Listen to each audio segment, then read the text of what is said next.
The College Football Playoff Selection Committee just announced their final rankings. And as you can see here, the system in which we are currently in is unbelievably wrought with corruption and problems. Notre Dame and BYU missed the playoffs despite the playoff committee saying they're one of the best 12 teams in the country.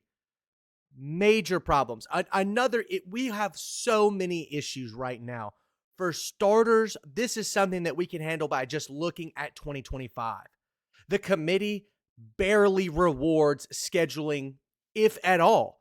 Texas schedules the number two, really the number one team in the country all season long, Ohio State, on their schedule. They barely lose that game in week one. And here they sit at number 13. They missed the playoffs, even though they have victories over the number 7 and the number 8 teams in the country, not to mention the number 14 team in the country. Their losses consist of Florida, yes, a bad loss, but to Georgia, the number 3 team, and to Ohio State, the number 2 team. That's issue number 1. We can also talk about Notre Dame. Notre Dame purposefully scheduled Miami and Texas A&M. Their only 2 losses are to the number 7 and number 10 teams in the country. They have a win over USC. Who else have they beaten? Let's go and take a look at that real quick. Notre Dame also has victories over USC, Pitt on the road, which was in the ACC title race just last week. But look at these 2 losses. Contextualize them. Miami, a 3-point loss on the road, and Texas A&M, a home loss on the last second of the game with a blatant holding call that was missed. If that holding call is indeed called, Notre Dame's in the playoffs. These implications, these situations should not be the deciding factor for why a team does or does not get into the playoffs. It should be a resume-based system. And guess what? Notre Dame should be in the playoffs. Problem number 2, we have conference championships that mean nothing. Indiana, Ohio State played. Whoop-de-doo. They had to swap spots because Indiana won their title. Now, for Indiana, it means a lot in terms of emotions and history and whatnot. But quite frankly, they could have, had some kind of tie-breaking situation with Ohio State based off of conference opponent and won the conference championship this year. Georgia and Alabama played in the SEC championship. Alabama gets blown out 28-7. They don't move. Georgia doesn't move. That was a non-consequential playoff. Meanwhile, Texas Tech wins the Big 12 title. They have to play in an extra game. They put their injured quarterback, Baron Morton, not currently injured, but had been injured multiple times this season. They put him out on the field versus BYU. And BYU gets the doors blown off. They lose a spot in the playoffs. It was non-consequential. They went from 11 to 12. They wouldn't have made the playoffs anyway. Texas Tech doesn't move. Meanwhile, Miami, who doesn't play a game, advances 2 spots from Notre Dame, who also didn't play a game, and BYU. We saw more motion from a team that didn't play a conference championship than a team that did. How insane is that? What are we doing right now? That's problem number 2. But problem number 3, the biggest issue of them all, is the auto bid system. We must get rid of it. We cannot reward 2 teams ranked number 20 and number 24, and or Virginia, who was ranked number 17 as of last night. They lost to Duke. Duke, Virginia, Tulane, James Madison, didn't matter who it was. They shouldn't have been in the playoff conversation. Why? Because they weren't good enough. And the big argument against that is, oh, well, you're just being biased towards the SEC and the Big Ten. Kind of, because they have the best teams. Look at the committee rankings. 1, 2, 3, 4, 5, 6, 7, 8. 8 of the top 12 teams are SEC or Big 10 teams. If you want a Big 12 team to get in, they did have some. Texas Tech is in there. BYU would have been in there without the auto bid system. If you want the ACC to get in, they did. Miami is in there. And if you want a group of 5 team to get in, look no further than Boise State. Boise State just last season. Look at the week 16 rankings, I believe. They were an at-large bid. They were number 9 in the country. They were 12-1. Why were they 12-1? Because they scheduled a tough opponent. Let's look at their schedule from last season. They scheduled a tough opponent, number 7 Oregon, who ended up being the number 1 team in the country, won the Big Ten championship. They had a 3-point loss on the road. And then they played a bunch of other teams, and for the large part, they blew them out of the water. Utah State won by 32 points. Washington State won by 3 touchdowns. I mean, Portland State is an FCS school, but Hawaii won by 3 touchdowns. At UNLV, who ended up having a great season last year, won on the road. Beat the dog out of San Diego State. Handled business versus Nevada.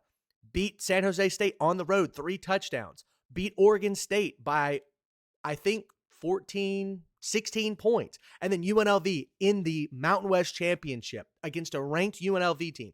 Beat them decisively by 2 touchdowns. They had transformational players. They had Ashton Genty, one of the best players in the country, on their roster. They end up going to Penn State in a neutral site game because they got that bye last year, and they lost handily, and rightfully so, because in reality, they weren't a top 12 team. But because they scheduled this difficult game on their schedule, played it extremely competitively, they are rewarded with getting into the playoffs. And I completely agree with that. But if Boise State had lost to Wyoming on the road right here instead of a 17-13 victory, I don't think they should have gotten in. You have to play perfect football as a G5 school, in my opinion, to get in. And quite frankly, no G5 school played remotely close to that this season. And that's why they shouldn't have had an auto bid into the playoffs. And once again, you'll sit here and say, well, then the G5 will never get in. Well, I can show you otherwise. Let's look at 2015. Well, we have no data available. Excuse me. Let's go to re-rank them. Let's go to 2024. I apologize. The ESPN ranking system is a little finicky. Final rankings, 2015.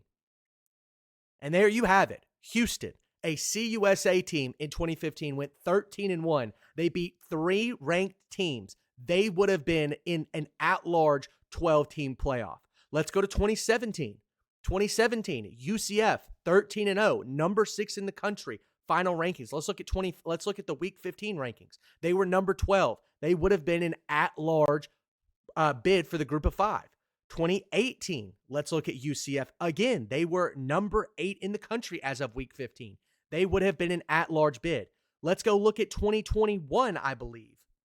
Or maybe it was 2020. Oh, no, 2021. Here they are. Cincinnati. They were not a Big 12 school yet. They were in, I believe, the American Conference. They went 13-0. They had Sauce Gardner and a bunch of Desmond Ritter on their team, and they went 13-0. And they actually made the playoffs at large. They ended up being decisively beaten by Alabama, but still, they made the playoffs. If you play a perfect schedule, let's go and take a look at that Cincinnati schedule from 2021, I believe. They go on the road and they beat a number 9 Notre Dame team. They beat a ranked Houston team in the American Conference Championship. And then they decisively beat other opponents. Temple, Indiana, a Power 4, Power 5 school. UCF, they beat Tulane pretty handily. South Florida, they beat SMU handily. These are schools that they, at this time, should have beaten, and they did. They had a perfect record, and they should have been rewarded with the playoff spot, and they were. That is my biggest gripe right now. The fact that we have, and this won't be an issue every single season. As we saw last year, there was only one. Let's look at week 16. There was only one team that hopped into the playoffs. See, Arizona State would have been an at-large bid in week 16. Now, they ended up getting that number 4 auto bid, but they were 11-2. They won the Big 12 championship. They deserve to get in, and they were going to regardless. Clemson, on the other hand, who had some horrific losses last year. Let's go back to 2024. They lost to a South Carolina team, a unranked Louisville team, and they got the doors blown off them by Georgia to start the season. That was not a playoff team. And once again, let's go right back and let's look at 2024. How did they play in the playoffs? Right? They got beat pretty handily by Texas, 38-24, rightfully so. I just don't get what we're doing right now. In my opinion, this is why equality does not work in college football. I'm completely for group of 5 teams succeeding at a very high level. If James Madison wanted to make the playoffs, I'm pretty convinced if they were 13-0 and had played Utah or Arizona and beaten them when they were ranked, they would be in the playoffs.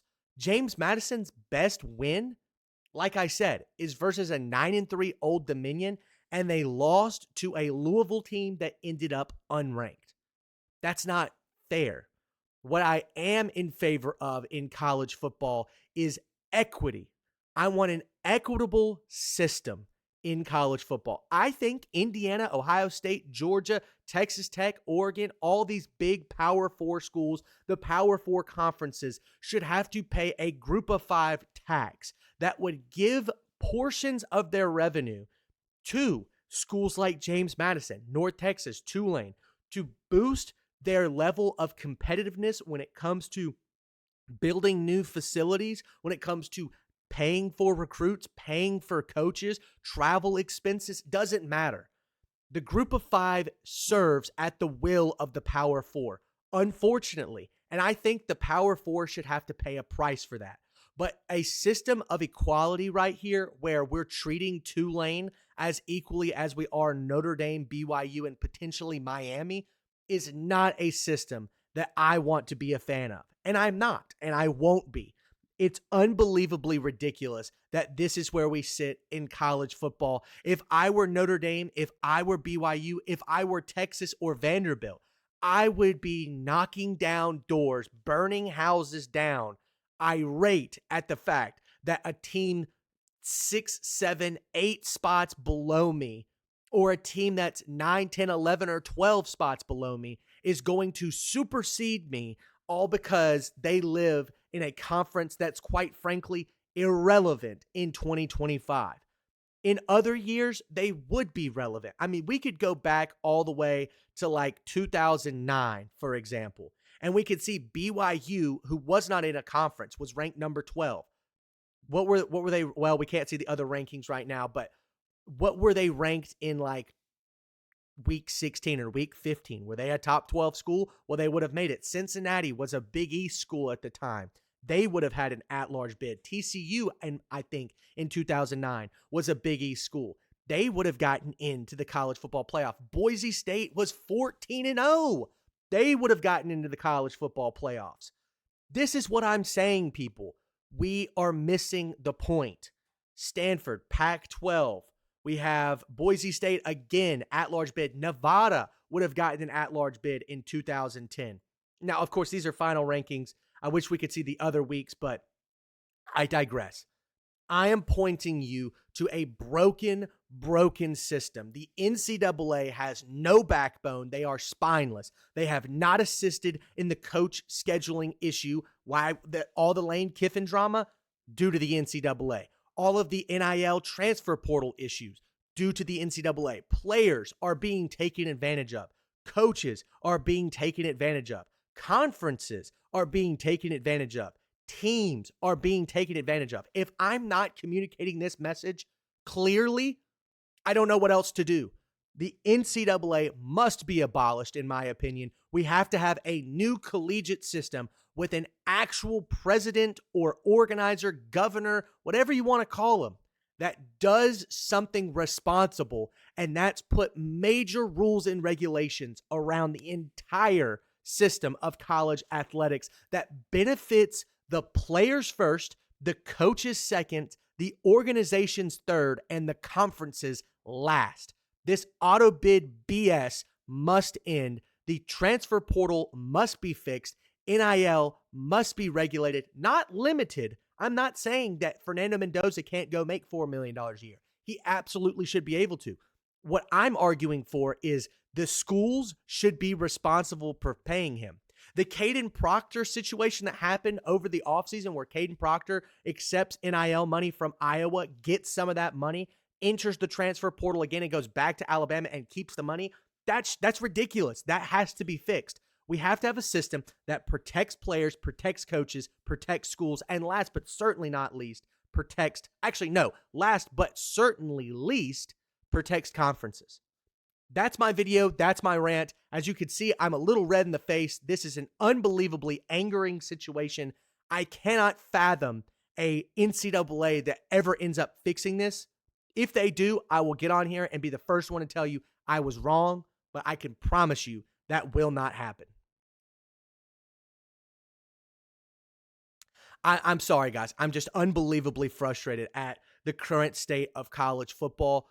Please like, subscribe, comment, and maybe even write a letter to the NCAA nominating me to be the president. I would love to go be the president of the NCAA. The first thing I would do is fire almost every single person in that executive office because they are sucking the fun, the competitiveness, the rewards of collegiate sports out of it. And all they're doing is reaping the benefits, the fiduciary financial benefits. I cannot tell you how angered I am today. And I'm an Alabama fan, and we made the playoffs. Whoop-de-doo. I'm so excited. I'm more irate for Notre Dame, for BYU, and Miami that they got drug along. And you know what? I'm angry for the playoff committee as well. It's not their fault that this is the way that it is, or maybe it is. I don't know.